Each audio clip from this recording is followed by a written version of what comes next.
Bonsoir, bonsoir, bonjour, c'est Congo News 24. Bande Konanga, comme toujours avant de commencer notre émission, nous disons merci à Dieu. Nous disons merci à nos chers abonnés et téléspectateurs qui nous suivent partout dans le monde et en RDC. Bande Konanga, soyez les bienvenus. À la une, chers téléspectateurs, on va commencer cette émission Bandeko sur la pression. Pression sur les USA et Royaume-Uni sur le soutien à Kagame.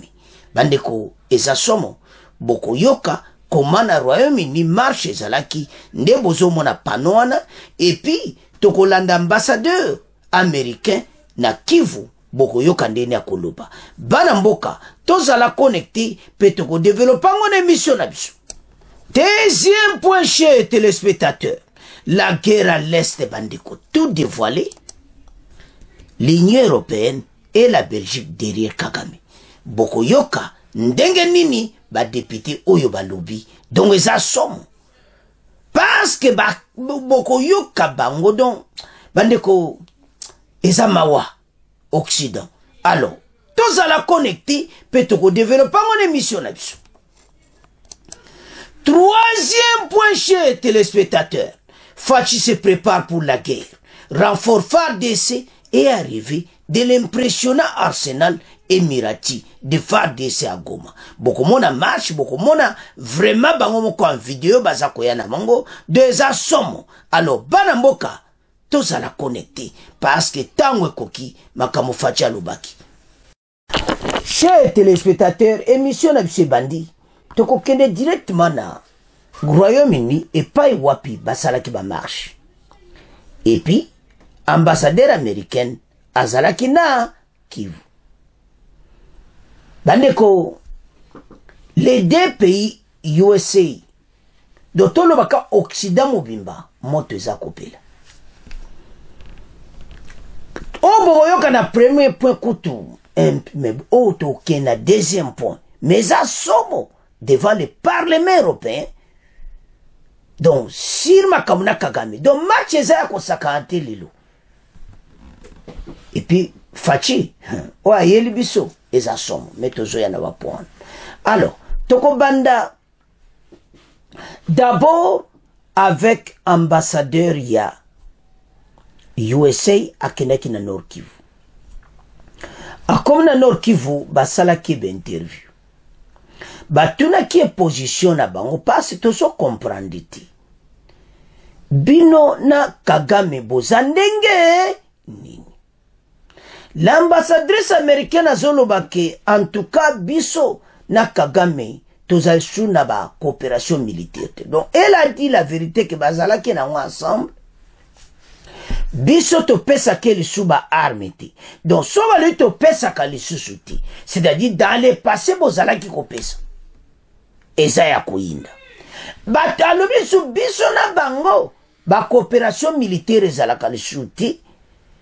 Alors, tozo senga bango. Bazwa ba troupe rwandais bazana RDC. Bakene na bango na Rwanda. Donc, un peu direct comment. Parce que situation n'est commis.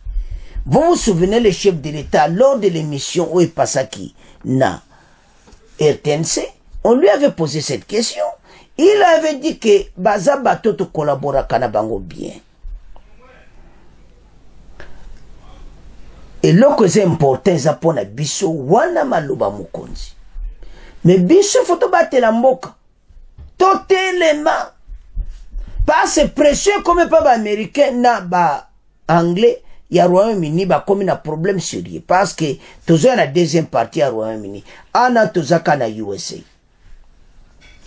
Donc ambassadrice a keti kokutana gouverneur ya Nord Kivu Pete Sirwani bandeko ba question oyo batuni ambassadrice amoni makamuna yi oyo tuezon laksa koma Congolais la muki. Chers téléspectateurs, bayibi télé Congolais wana baomba sakana kinango pendant les 20 ans quand ex-président Kabila était au pouvoir ba Congolais baomba sakana kina l'air wana baza ba Congolo bazate na l'air a Fachi au pouvoir. Donc ils doivent savent ça que maintenant les Congolais se sont réveillés.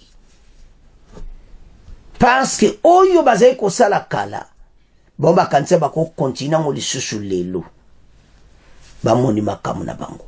Ya ba na mboka to telema. Alors, maintenant en Angleterre, parce que ba pomi balé to traiter ensemble, l'Angleterre marche à kosakanati. Banani basali, bango moko ba anglaise, bango moko. La population ya anglaise ba koti na nzela na ba Congolais. Balobi botika ko supporter Rwanda, botika ko pesa Rwanda minduki o azoboma ba Congolais. Ezaya ko inda esi yini na me yango mission lelo bandeko mais partout kaka yango na yango. Tant que ça va marcher, moi qui yokani. Nan boyoki na Belgique, nan boyoki na Union Européenne, wana nanuka na Angleterre tozoke nango. Match za somo, totanga. Mote peli awa, pression sur USA et Royaume-Uni sur leur soutien à Kagame et armée rwandaise. Les États-Unis d'Amérique travaillent au rétablissement de la confiance entre la RDC et le Rwanda. Des pays de la région des Grands Lacs dont les rapports se sont détériorés depuis un bon moment. C'est ce qu'on a déclaré l'ambassadrice des États-Unis en RDC, Lassie Talmin, vendredi 23 février, au terme de son séjour de 72 heures à Goma, chef-lieu de la province du Nord Kivu, dans le Azalaki na Goma. Donc, c'était hier. À Salaki, des jours, donc, tant que à Salaki, à Zaykuna Tililo. 72 heures, il fallait ça, donc 3 jours. Surtout, comprendre.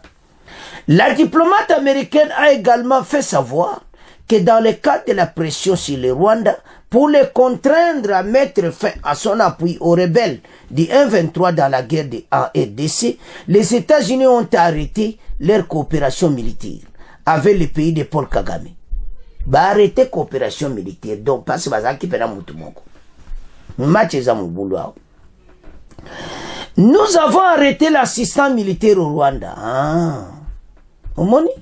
Bazako pesa Rwanda ba arme. Siko soto otala biloko abu. Bana mboka ezo sala pasi. Les États-Unis ne soutiennent pas l'armée rwandaise. Nous ne leur fournissons pas d'armes ni d'équipements, a déclaré Lassie et Tamlin. Oui, tu dois comprendre que si bozo sala yangoti, mais les bosso bozaye ko sala. Donc, eza oyo kaka yako sakanati. Ce que tu otala, au mona clairement que bazana problème sur lui. Alors, ce qui tu otala dossier au banamboka, bon comprendre que situation oyo eza sous contrôle na biso moko to komi ko tia pression li kolona bango ba komi na problème. Alors bien que nous travaillons avec confiance. Donc oyo kakake bango ba rétablir confiance, à savoir l'ambassadrice américaine. Mais confiance wane baby poanine. Pensez au moins clairement bino bozo supporter batu oyo alors eza malamuti. Avançons. Chers téléspectateurs, ce que vous la bandeko makambo na niveau komi Kagame azana problème. Ce que na côté droit tande buzo mona stop funding Rwanda war India Congo. Donc awa pena bazolo ban anglais clairement ete bambongo oyo to futa kawa na Angleterre bino bozo pesa ngo Kagame akene ko boma ba Congolais bandeko macheza mobulu awa ba anglais ba tomboki mabe bango ba yeba kite ate sebino kete ba marche ndeto zo panza sangwa eza ko simba ba anglais ba yeso botika makambu oyo basio bozo mona bazolo ba clairement mbongo yo ya biso ya trésor public anglaise yozo pesa ngo Kagame azokene ko boma wa Congolais na RDC botika yango botika bitumba wana donc Kagame at bande ko Rwanda oyo Kagame asambwi ba Occident ba kontina bomba komi na problème. Omoni wana l'ambassadrice ou azana likola drapeau ba anglais wana l'ambassadrice na bona RDC. Donc ba komi na situation moko difficile. O kuna ambassadrice à USA oyo ambassadrice ya Royaume-Uni bango nyonso baza na pression oyo baza kozwa. Donc bandeko message ekei bana mboka tolanda sikoyo en direct ya Royaume-Uni ndenge bazoloba na bakonzi na bango batia ko supporter Kagame bongo to avance. No more funding for Rwanda in the DRC. So we're outside here, outside Parliament, UK Parliament, coming to show, there are a group of us coming to show support for the DRC, Democratic Republic of Congo. We're here to raise awareness today of a war in the Democratic Republic of Congo, which is funded by the Rwandan government.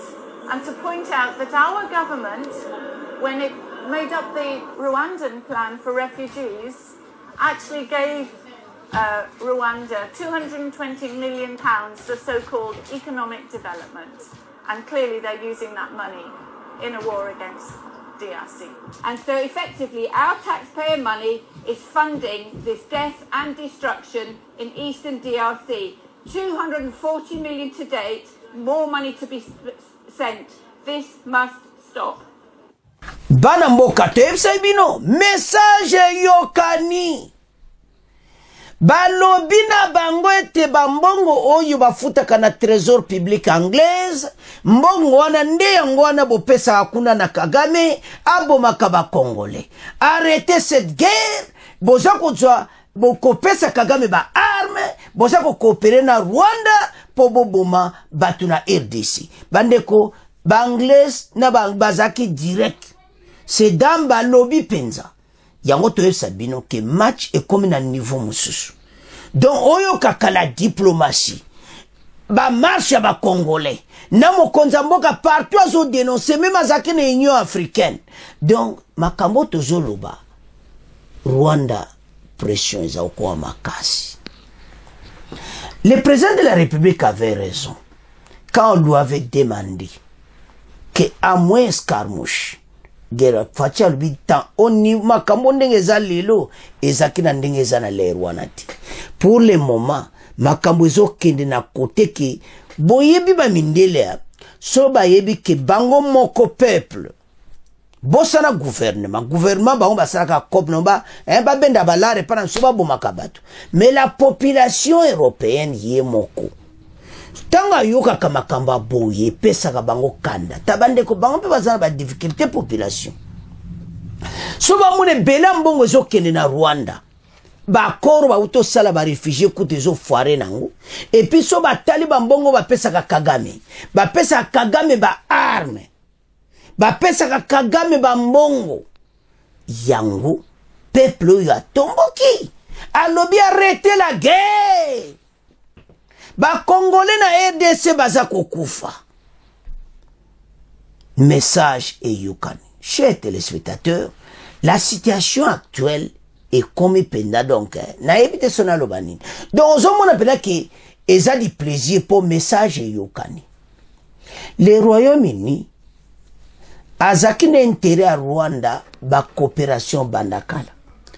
Peut-être vous connaissez, peut-être vous ne connaissez pas.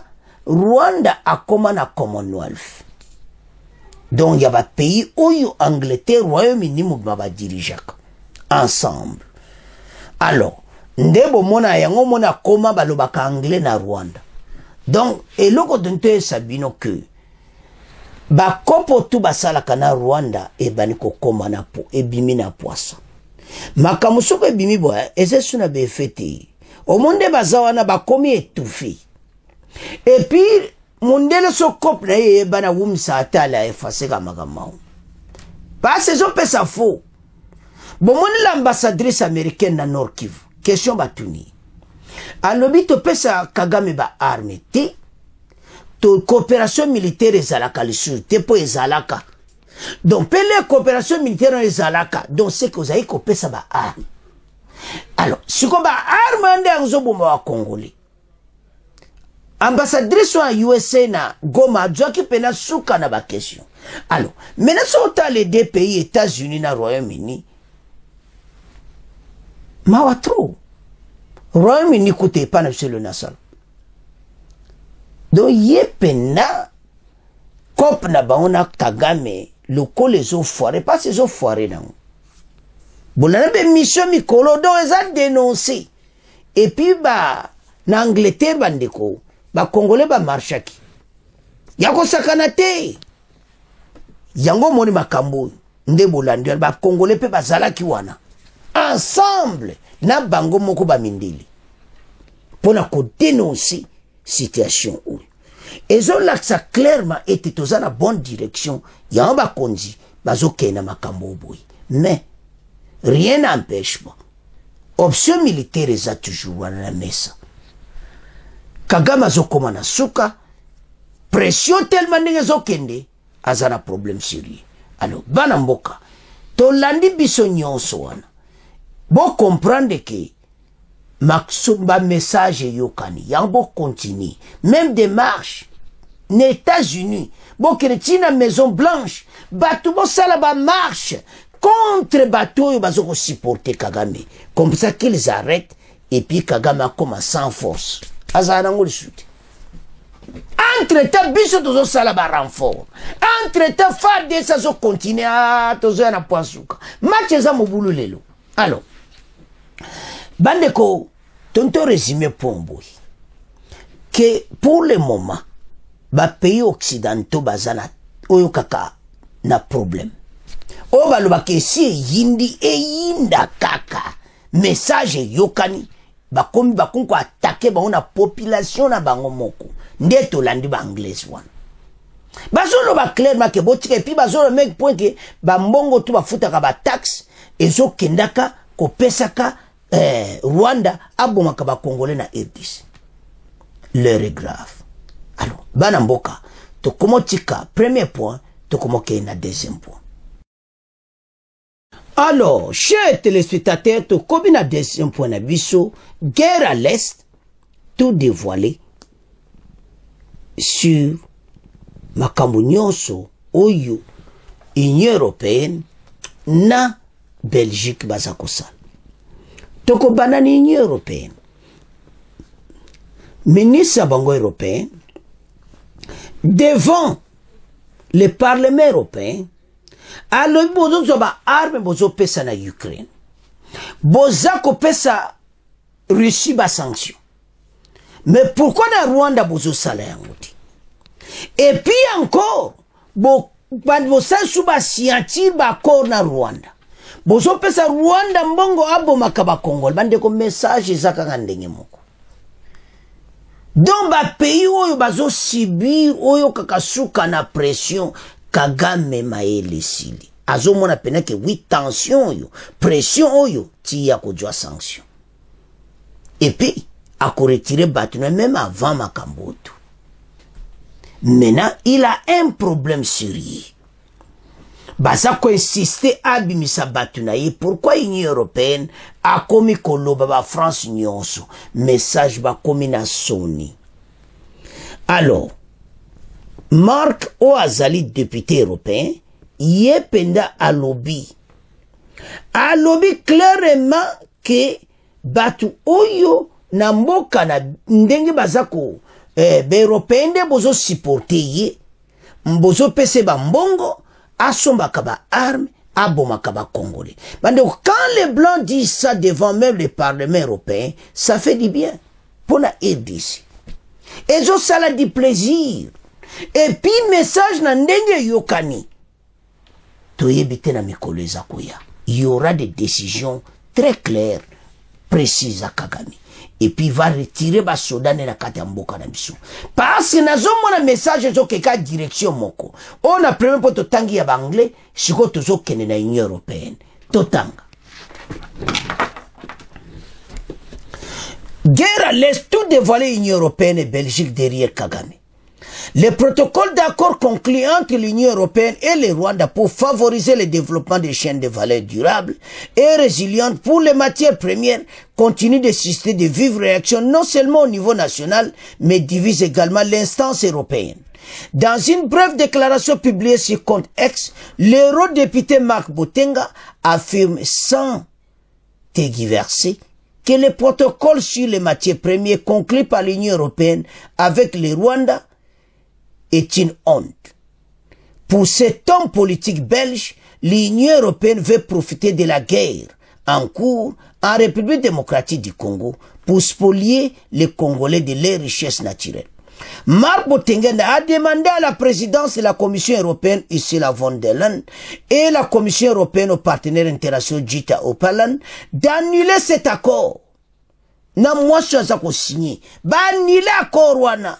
La déclaration publiée sur le site de l'Union européenne souligne que ce protocole d'accord établit une coopération étroite avec le Rwanda dans 5 domaines, notamment l'intégration des chaînes de valeur durables sur les matières premières et le soutien à la diversification économique garantissant le bon fonctionnement de la durabilité de ces chaînes de valeur. En outre, le protocole d'accord prend en compte la coopération en vue de parvenir à une production et une valorisation durable des responsables des matières premières critiques stratégiques. Ces points renseignent cette note. L'Union européenne couvre notamment le renforcement du devoir d'intelligence et de la traçabilité, la collaboration dans la lutte contre les trafics illicites des matières premières et l'alignement sur les normes internationales en matière environnementale, sociale et de gouvernance. Bandeko alobi na bango clairement que oyo nyonso alobi eza soni na korobo signé ezo laksa clairement ete bino bozo continue niko profiter na guerre mpona nini po spolier les richesses congolaises. Match eza mobulu. Toyoka Marc Botenga bongo to avance.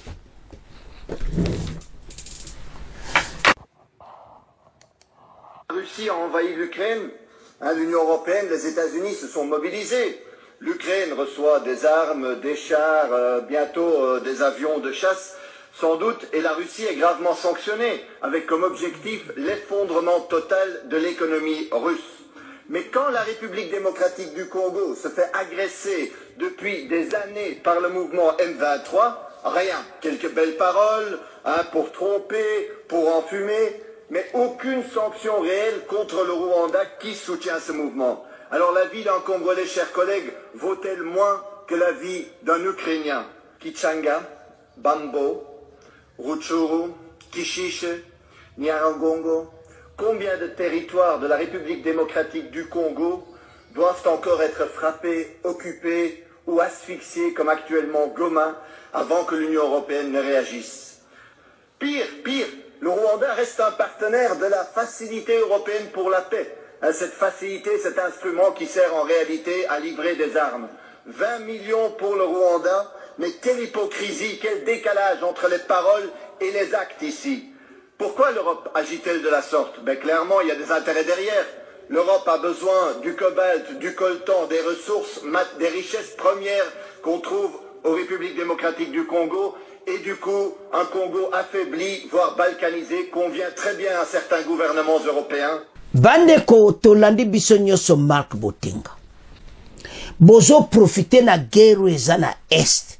Bo yibaka ba richesse congolaise. Bandeko, Union européenne eza ya koningana. Belgique yemoko na tozoya na yemoko ba Belge na parlement belge. Wana na parlement européen. Non, kitoko. Tala bato yo. Babandaki makambana kala. Mena batu na bango moko l'air même député batelemeli bango. Parce que oui makambo yo tellement que basala ngo basala kasala ba kob na bango. Oyo wane zala kena ebite bango kulemso ba comprendre ti. Nzamba malamu. On les pousse même à signer des contrats comme ça en pleine moutunion sazotala. Alors que le Rwanda ne regorge aucun de ces minerais. Ni le nickel, ni le coltan, ni le nobiba minerais, les tembazana ngote.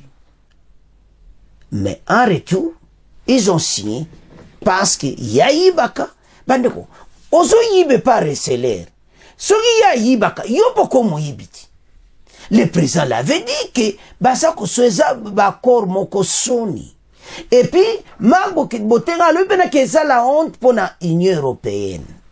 Et puis, on a site na bango pour la matière première, on a fait que d'autres là, accord wana ekozala bakoboma yango.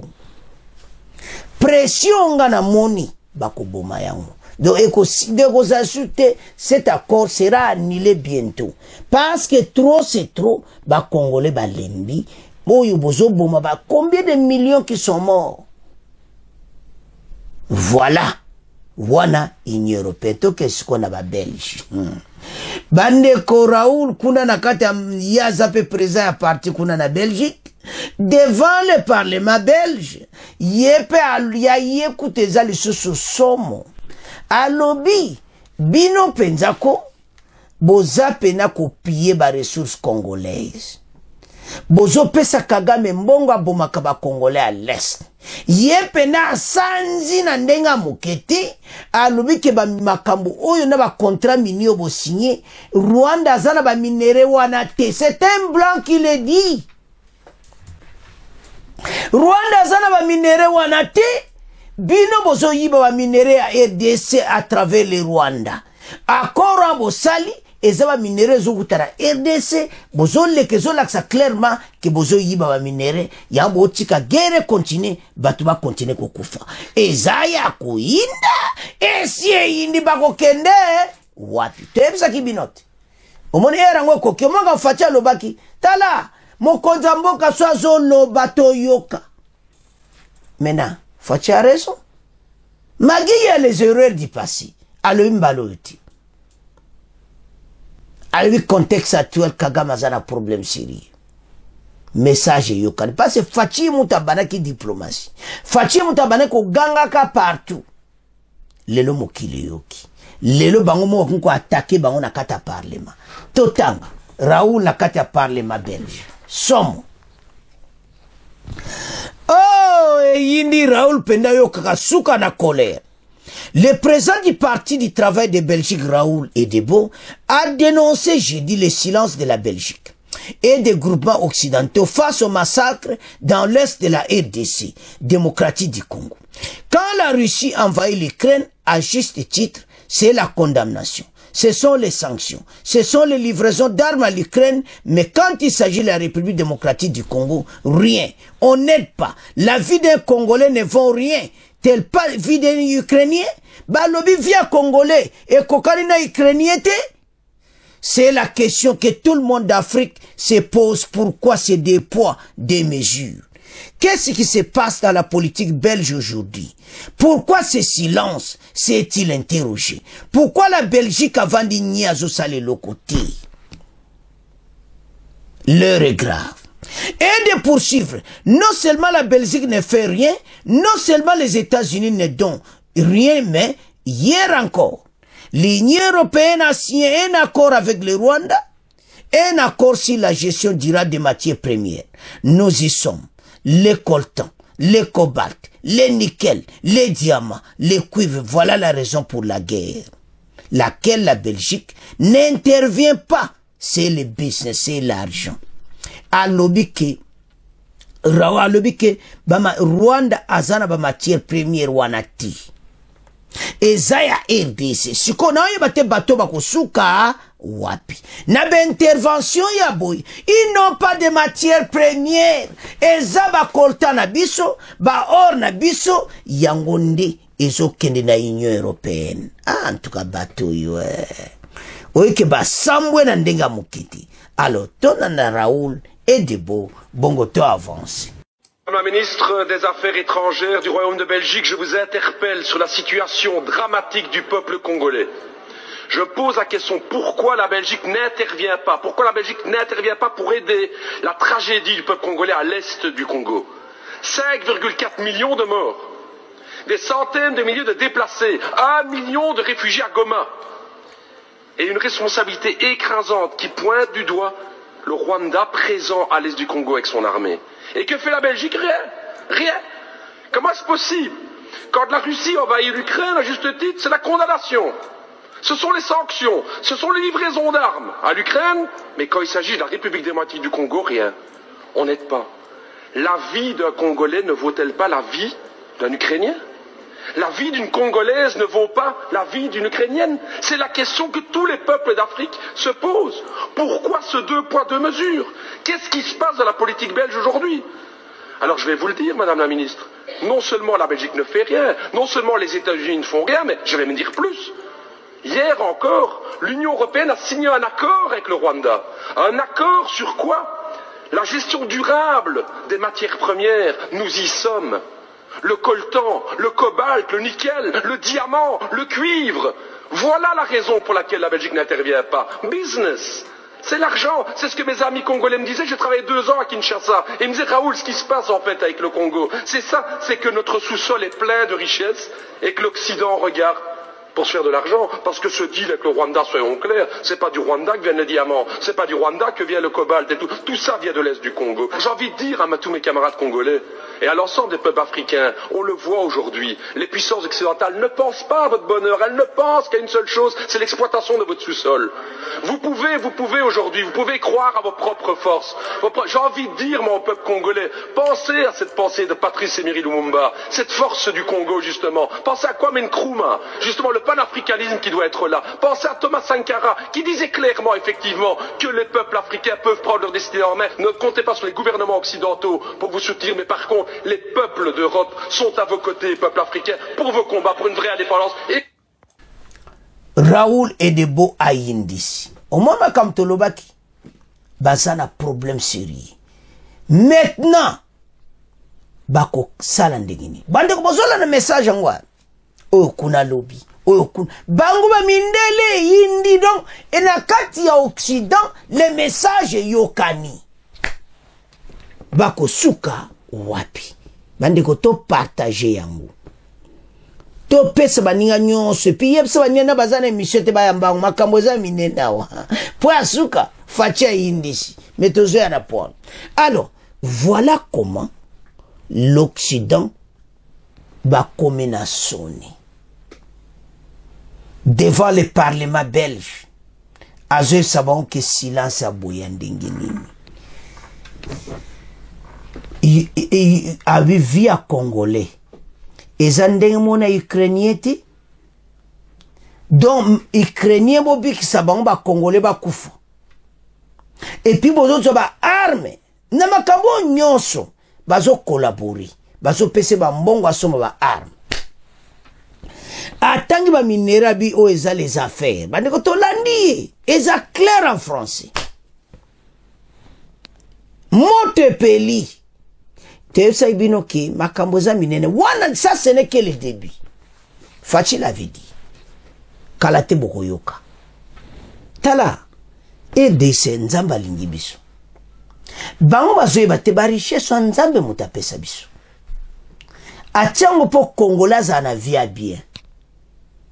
Mais bateau depuis la colonisation batia biso na kata samako na bango lelo tozali suti. Congola kubawa ko sakasu na bisote. Biso lokola média ezatoko continuer koloba. Veuillez partager chers compatriotes. Message yokan. Et puis so landi ndenga zoloba. Biaza mena ba mi congolais. Basa ko se commander bateau bazo piller ba ressources na biso. Et puis yemo ko zo confirmer que le Rwanda zana ba matière wana te tout cela ezaba matière à RDC boyebo signer ba contrat. Et lobby Marc Botenga, il y a le beza Sony. Raoul a lobby, et c'est via Congolais na Ukrainien. Différence ya nini. Donc Congolais za mutute. Ce que Ukraine bojiba arme bopesi. Bojiba sanction bopesi Poutine. Bojiba sanction bopesi Russie. C'est comme la République démocratique du Congo, les silences. Tant bozo salakuna. Yama kanga tolo bati. Bande kona bango. Do biso lokola tozana biso ka aboy. Toka tozaba africain. Biso tokufa. Mais Ukrainien abika. Menzaba la kati. Il y a quelqu'un quelque part azoka mungonga ba Congolais. Dieu va aussi agir. Tout ce que bozo sala. Nzamba la lita. Nzamba koza la jamais injuste. Bomoni bateau yo match ko tourner.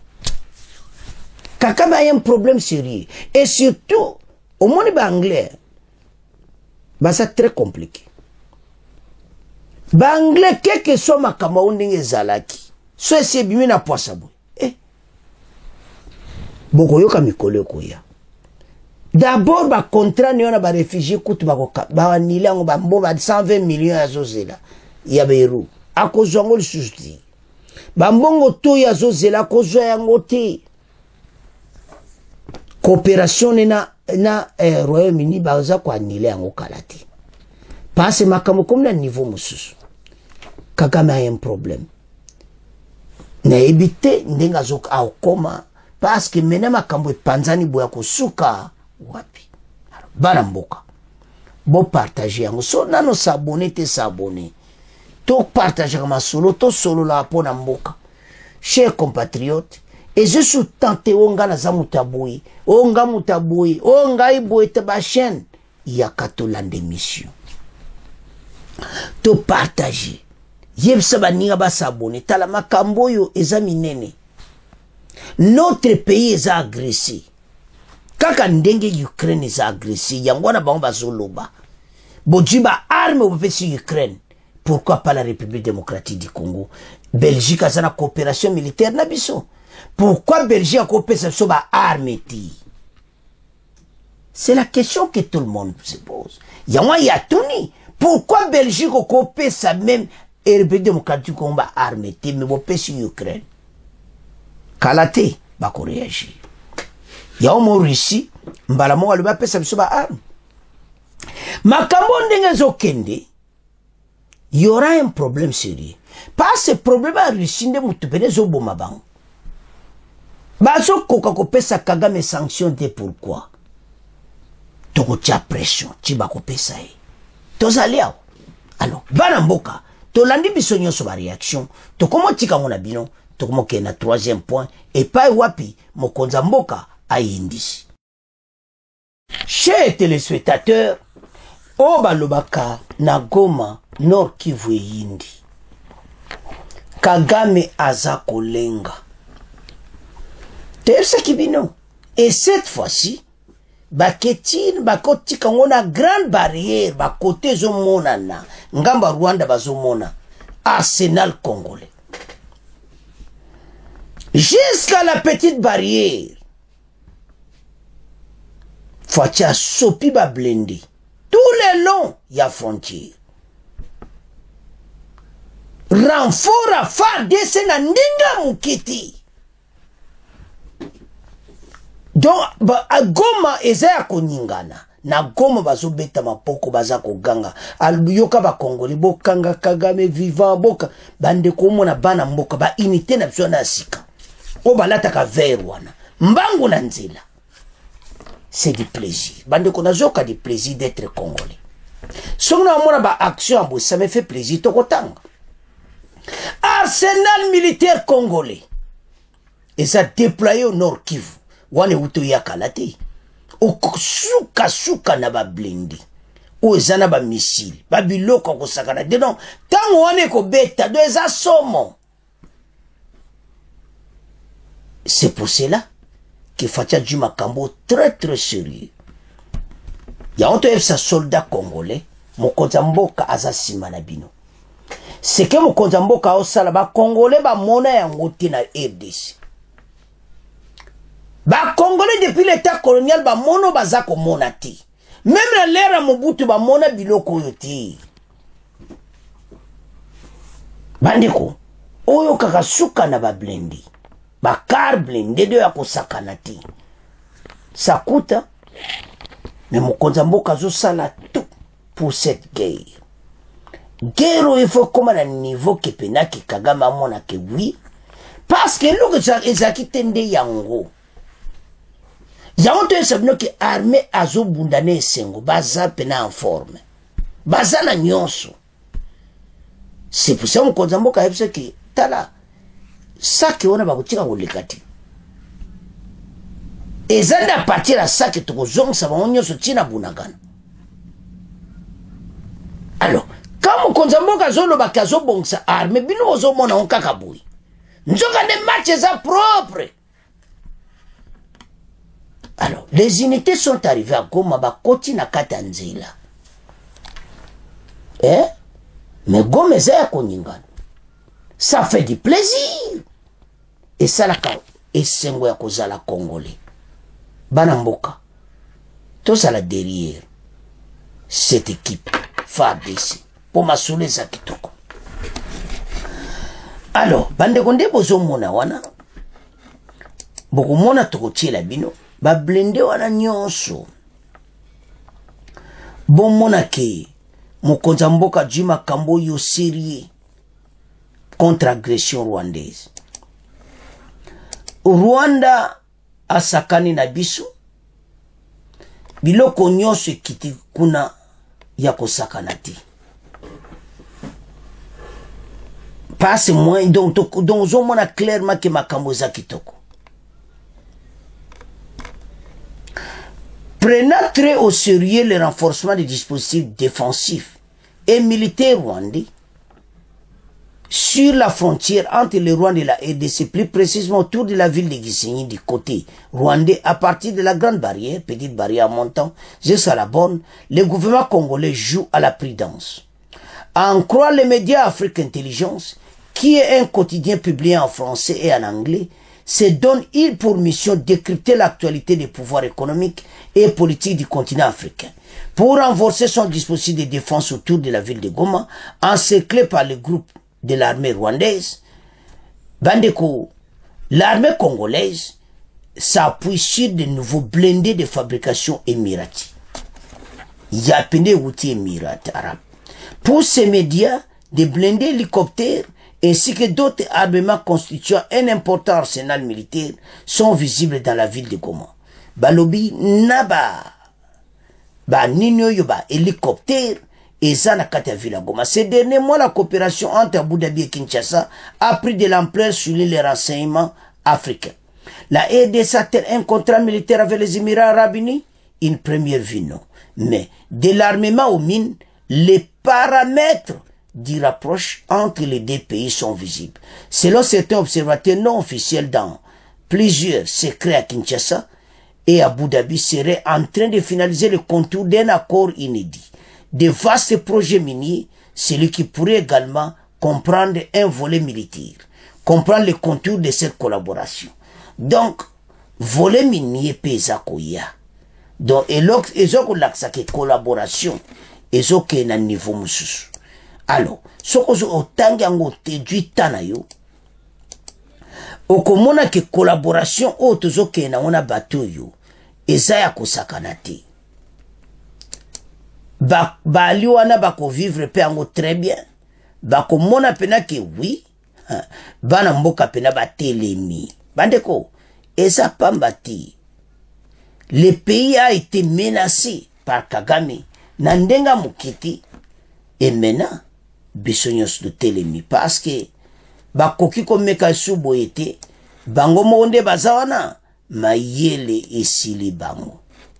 Bazo lukandeni basala Rwanda parce que eketi pembeni ya frontière tozana boya kota Gisenyi donc ozomona clairement été Kagame et ses hommes bazo komana suka yanto sa congolais lamuka parce que tant oeza biso pe Kagame aluana akomi mayele sili tokolakisai ke bana mboka batelemi pona mboka donc ye alukandeni ba kop na ye tout eza kokufa kozala na arsenal aboyi eza kosakana te parce que ezo laksa clairement ete bakonzi ba déterminé pourquoi Kagame asakani mingi na mboka na biso otuya asakani na mboka na biso et comme tourne biso to laksa ye ke tozana nyonso bande ko comprendre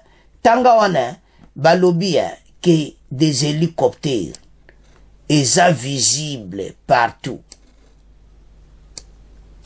donc des apena visible partout na Katagoma donc fatia du makambo au sérieux et puis ndenga django au sérieux et ça bien pour mboka donc tokolonga bitumba oyo très bien et puis Kagame a vivre yango. Mais maintenant, Arabes unis, tous un contrat militaire na bango, il y a une question où est une amie. Mais baloina mikolokoya selon Afrique Intelligence, a lobby que nous avons un message autour d'Afrique Intelligence, a lobby que na mikolokoya do eza somme. Do fachi pena a salba grand contrat, do ba blende wana eza ya kosakana te. Oyo kaka pona bitumba. Alors, to land arrivé nango, bon to développer ma soul.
Voilà comment Mokonza Mboka tu makambo siri.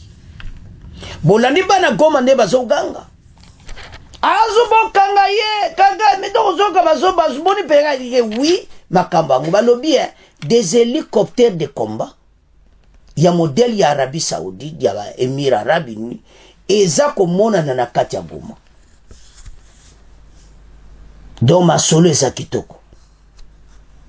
Donc, tant d'autres, la biloka boina Abu Dhabi, ma solo, zo kele pena bien, do eza somo. Alors, maintenant, so do zotala, comment, ndenge makambo eza kokende, bande koto telema. Parce que, ezo mwana clair, mette ba konji, baza na position de force. Et puis, baza décidé à en finir, ce qui le lobitum. Alors, tant au monde ba blindé à bouillir. Tant au monde a biloko bibunde la makasi, be hélicoptère de combat. Ah.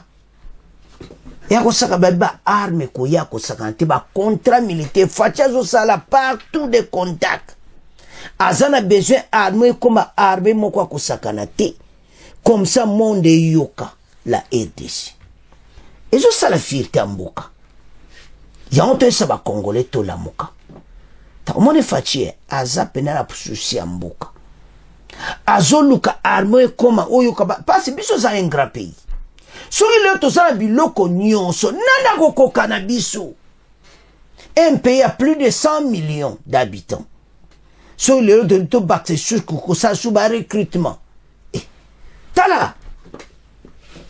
Ba recrutement balo et salamia. Ils ont continué. Donc balobi des milliards de dollars fachazo tia na kati ya arme. Et puis, on sentit. Et on te félicite, le ministre de la Défense Bemba, na siporo yazo meme pas mon Mboka. Ok. Ministre de la Défense, ça la grand boulot. Pourtant, tout le monde a bilo kwa boui. mais il faut commencer à payer. Yango bemba batiko kawana soba bakselo poste mususu kitoko soba chope premier ministre kitoko mais défense kana maboko na yo potozo mona masolo kitoko ça dozo pesa mukonda bo ba conseiller bien.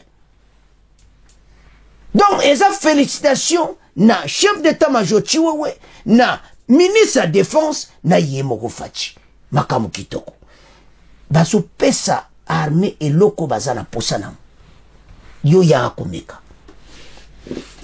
Alors, position tozanango, tozan na position de force, tozan na position de faiblesse ti.